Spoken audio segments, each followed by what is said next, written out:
So today I'm in a heavily degraded coastal ecosystem, likely just an abandoned park or something or other. We have a lot of different native plants and a lot of shitty invasive plants.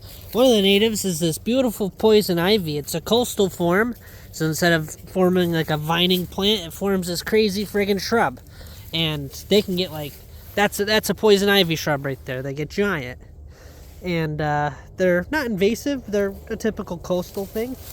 We got polytrichum moss, the highly invasive Lonicera japonica, or the Japanese honeysuckle. Hate that plant. And then over here, all of this is invasive Artemisia vulgaris, or the mugwort. This is native black raspberry. I forget the it's in the genus Rubus. But anyways, we have Solatris orbicalis, or the oriental bittersweet, another horrible invasive, and it climbs all over shit like this.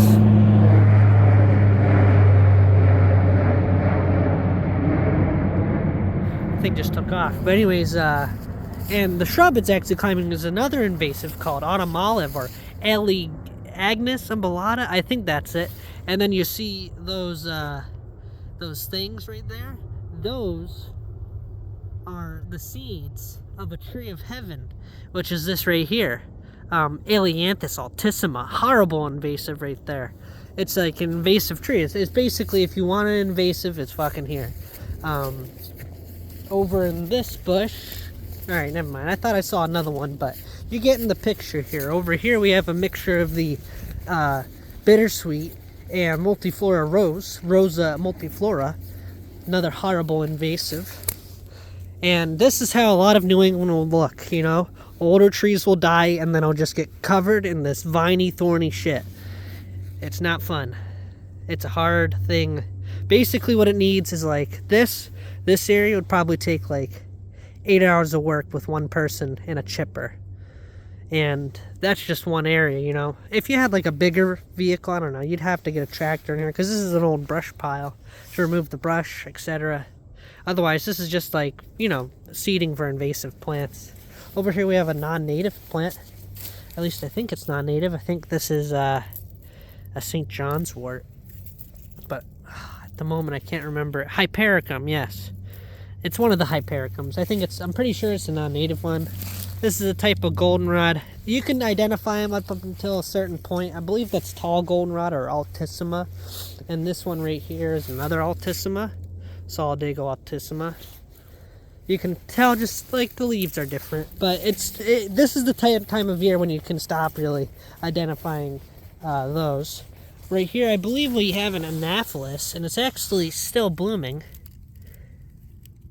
It's a member of the paper daisies. They call it pearly everlasting. I can't remember the full scientific name, but it's pearly everlasting, and it's in the genus Anaphylis. Over here, we have another invasive, this vine right here. This is wineberry, another species in the Rubus genus. I forget its scientific name, but it's known as wineberry. And if you search up wineberry, you'll get the scientific name. But it's in the genus Rubus, highly invasive Japanese wineberry, brought in for its delicious berries, which are super tasty. Pretty much the only good thing about it. I mean, it's actually a really pretty plant. You know, beautiful undersides to those leaves, red fuzzy stems, tasty berries. Birds eat the berries, but you know, it takes over areas. So I'd much rather the Allegheny blackberry, which I believe is the darker canes you see behind there. Yeah. So behind this wall of mugwort here, you have this plant. These always kind of come in together. Typically, they both grow in the same kind of habitat. So we have Allegheny blackberry, another Rubus, and then all this is all garlic mustard, and it's an invasive plant in the mustard family. And there's its basal rosette. It's an annual, so this area is almost completely taken over.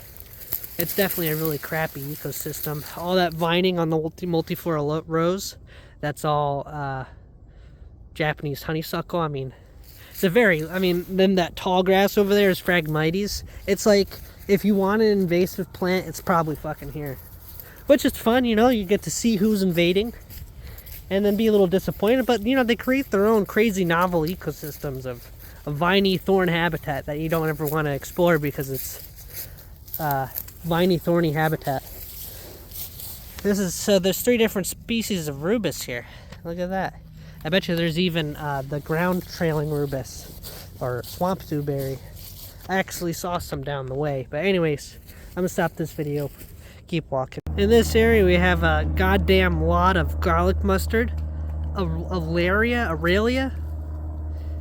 It's in the genus Aurelia. It's garlic mustard. It's a highly invasive plant. Look how much there is. I've never seen this bad of an infestation. And all throughout we got bittersweet. I'm underneath some big red maples, which are native. All that vining crap, that's all a mix of Japanese honeysuckle and bittersweet. So, you know, it's more of the same with the Phragmites, but it's crazy to see this much garlic mustard. I've never seen that much. Right, Dofi? I found patient 0 for Tree of Heaven, Ailanthus. This thing's freaking 2 feet across. God damn, that's the biggest one I've ever seen. It's a huge tree. Probably 50 or 60 years old. Probably patient 0. Or one of just, it was just planted, you know, because they thought it was a good plant 50 years ago. And these are black birches, these skinny ones here. So we got this Medusa mess of oriental bittersweet. Look how giant these are. These are 50 years or more. And this is an old rubble pile.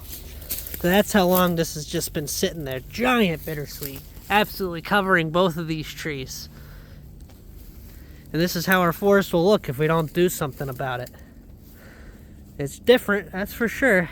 Is it ideal? Probably not. Here we have one of the native vines. It's in the genus Vitis, or the wild grape. Probably a graybark grape. Again, I gotta get better on my species, but if you look up graybark grape, it'll bring you up to the species. In the genus Vitis, and this is, I believe this is a pin oak. It probably is a pin oak. Yeah, it's a pin oak. How cool is that? In this thicket of mugwort. These oak leaves are. The average size is like this. These are the size here. Freaking giant. Look at that one. Holy crap. That's huge. Seeing that the average is like about this size. Wow. Look at that leaf. Probably a black oak. But they all hybridize around here, so this is likely, it's just, you call it lobate, which is the red oak group, because they all hybridize. I think they're more of like a spectrum. I'd say this is more on the black oak spectrum, but I could be completely wrong. It could be another weird hybrid.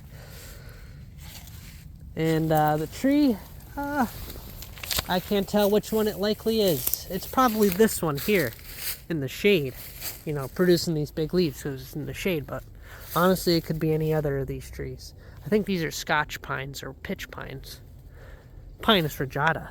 A group of alnuses, or an alder. I do not know the exact species because it's really high up. I could find ones that are on the ground. This is not it. This is a clethra growing out the middle. And I don't think it has any low branches that I can get a close look at. So I'm just have to rely on knowing it's an alnus. In the summer, there will be leaves, so I'll come back here and see what the heck it is. A beautiful native meadow of little blue stem with euthymia, and this is an old abandoned golf course. And it's been taken over by beautiful native plants like the euthymia and the goldenrod. So this is the opposite of the area we just saw. This is filled with a lot of great plants. But this is a fireweed, more euthymia. Look, we even got a, what is that, panicle. So this is a Heraceium. This is a non-native hawkweed, but it's still cool to see it blooming. Over here, yeah, we had common milkweed. A species of, I think that's Canada frostweed or another hypericum. Or a crocanthamum. There's the common milkweed right here, Asclepias. Beautiful.